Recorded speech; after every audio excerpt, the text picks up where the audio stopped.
the shadow of the Tower of Babel, humanity had achieved one of its greatest triumphs, creating beauty that rivaled the works of the gods themselves.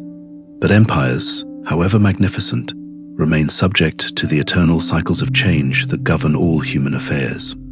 From the mountains of Iran, where ancient peoples had watched the rise and fall of Mesopotamian powers for over 1,000 years, a new vision of empire was emerging, one that would transform conquest into liberation and create unity through respect rather than dominance. The morning sun rose over the Persian plateau as Cyrus II gathered his tribal leaders in council 540 years before Christ. Unlike the palace chambers of Babylon, where imperial decisions were made by individual rulers consulting written precedents, this assembly took place in the traditional manner of mountain peoples. Leaders seated in a circle beneath the open sky, each voice carrying weight earned through demonstrated wisdom and proven loyalty to the common good. Cyrus himself embodied the synthesis of traditions that would characterize his revolutionary approach to imperial governance. Born of Persian nobility but raised among diverse mountain tribes, educated in the administrative methods of settled civilizations but grounded in the egalitarian values of nomadic societies, he understood that lasting power required not just military victory, but the willing cooperation of the governed. The empire he envisioned would be unlike anything the world had ever seen. Not a system for extracting tribute from conquered peoples, but a framework for enabling different cultures to flourish while contributing to common security and prosperity. This vision required military capability to establish initial authority, but its success would depend on political wisdom that could transform enemies into partners. The Persian army that assembled for the conquest of Babylon reflected this inclusive philosophy. While earlier Mesopotamian empires had relied primarily on professional soldiers drawn from ruling ethnicities, Cyrus incorporated military units from throughout his expanding domain, creating forces that represented the cultural diversity of the territories they would govern. These diverse military units fought not just for Persian dominance, but for a political system that promised to preserve and protect their own cultural identities, while providing opportunities for advancement based on merit rather than birth. Persian, Median, Scythian, and Greek soldiers served alongside one another in integrated commands that prefigured the administrative integration that would characterize the mature empire. The siege of Babylon in 539 before Christ demonstrated how this inclusive approach could achieve results that pure military force could never accomplish. Rather than attempting to destroy the magnificent city that Nebuchadnezzar had created, Cyrus negotiated with Babylonian leaders who had grown weary of the taxation and cultural restrictions that had characterized late Neo-Babylonian rule. The agreement that opened Babylon's gates to Persian forces without bloodshed established precedents that would guide imperial policy throughout Cyrus's reign and beyond. Local rulers who submitted peacefully retained their authority under Persian oversight. Religious institutions continued to function according to traditional practices while acknowledging imperial political authority. Economic systems were preserved and protected, with Persian administration focusing on coordination rather than replacement of existing commercial networks. Most remarkably, Cyrus issued what historians would later recognize as the world's first charter of human rights, the famous Cyrus Cylinder, a cuneiform inscription that proclaimed principles of religious tolerance, cultural respect, and administrative justice that went far beyond anything previous empires had attempted. The cylinder's text, preserved on baked clay in the traditional Mesopotamian manner, declared that Cyrus had liberated Babylon from oppressive rule and restored proper relationships between gods and mortals, rulers and subjects. It promised that displaced peoples would be allowed to return to their ancestral homes, that religious practices suppressed by previous governments would be restored, and that temples damaged by warfare or neglect would be rebuilt with imperial support. These were not merely propaganda statements designed to legitimize conquest. They represented genuine imperial policies that were systematically implemented throughout Persian territories. The liberation of Jewish exiles from Babylonian captivity with Persian support for rebuilding the temple in Jerusalem, demonstrated that Cyrus's promises were backed by concrete actions that transformed the lives of subject peoples.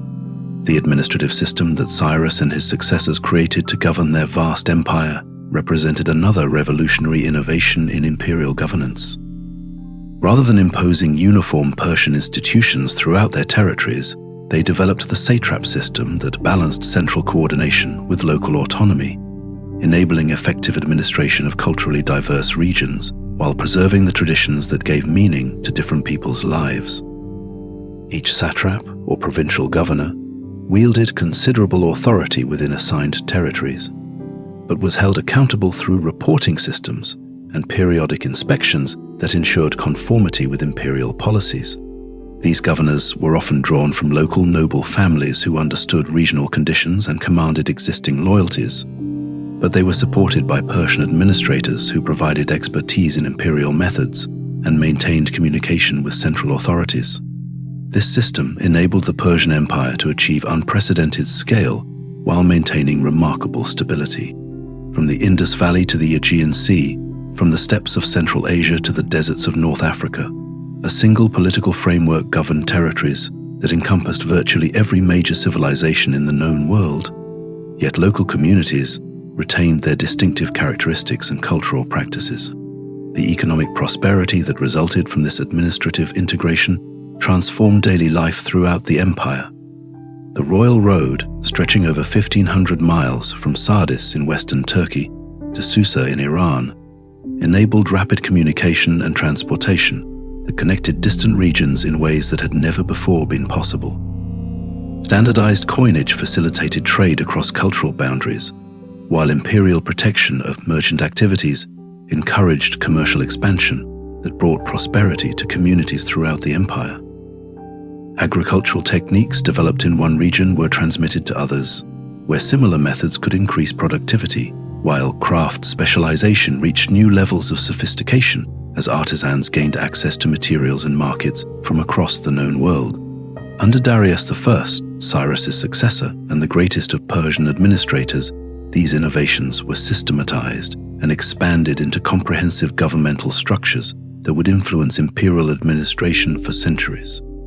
Darius created professional civil services, standardized legal procedures, and communication networks that enabled central coordination of policies across distances that had previously made unified governance impossible.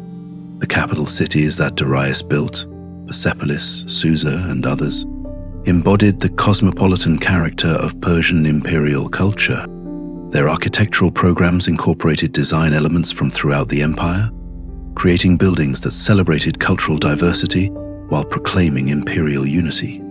Craftsmen from Egypt, Greece, Babylon, and India collaborated on construction projects that represented the synthesis of human artistic achievement.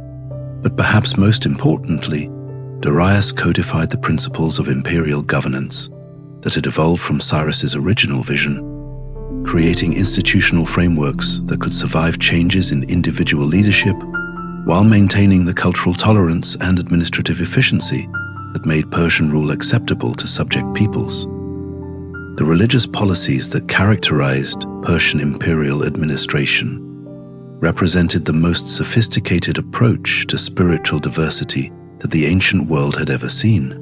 Rather than imposing Persian religious practices on subject peoples or merely tolerating local traditions, the Persians actively supported the religious institutions that provided spiritual guidance to different communities within the empire.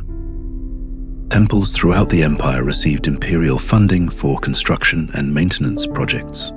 Local priests were incorporated into imperial ceremonies that acknowledged both Persian political authority and the spiritual traditions of subject peoples. Religious festivals became occasions for demonstrating imperial support for cultural diversity while reinforcing political unity. This approach to religious administration was based on theological principles as well as political calculation.